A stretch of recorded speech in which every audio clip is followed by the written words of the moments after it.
Las Vegas is a city of constant motion and artificial light. It is designed to be loud and overwhelming. But once a traveler leaves the city limits, heading into the Nevada desert, that sensory bombardment is instantly replaced by a deep, uninterrupted void. In 1998, Ryan Walker was driving deep into that void, heading toward Utah. It was 1:40 in the morning. He was the only person on the road, and his gas light had been glowing on the dashboard for miles. There is a specific kind of pressure that comes with being stranded in the dark. It isn't a rational fear.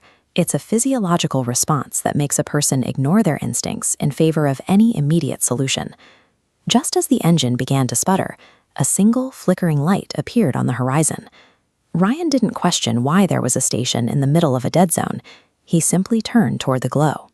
This image shows the facility Ryan pulled into, a rusted co-op station that looked like it hadn't seen a customer since the late 90s. Every pump was dark and silent, except for pump number 7, which sat under the only functioning light in the lot. The station was cold and smelled of stale diesel.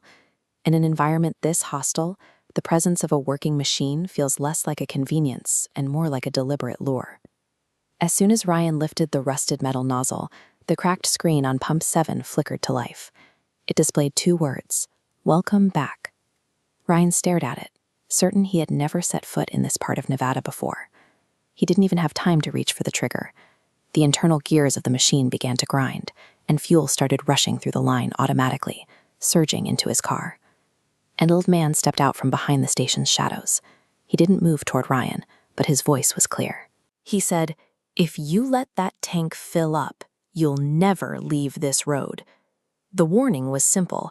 In this place, taking only what is required for survival allows for a clean escape, but greed, or even a desire for total security, carries a heavy price.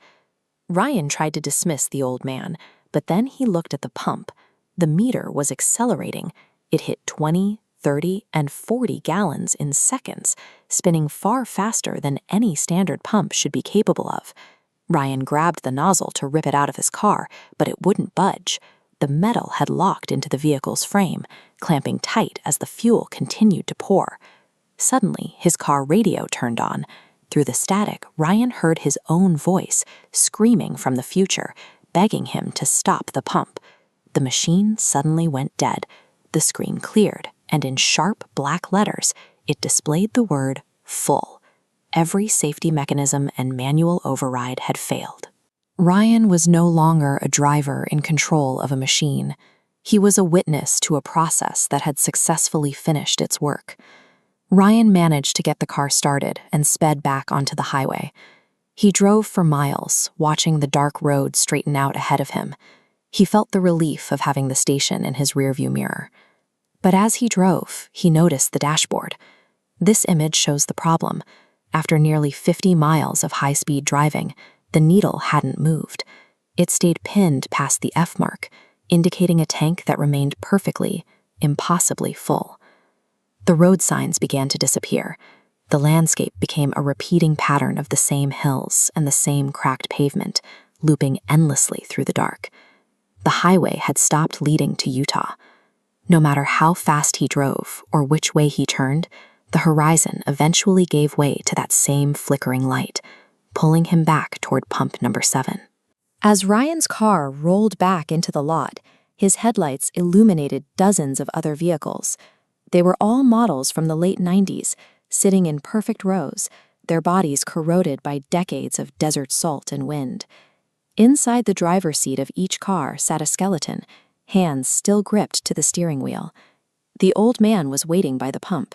He looked at Ryan and simply said, "You belong to the station now." Ryan felt a sudden, heavy weight pull at his chest.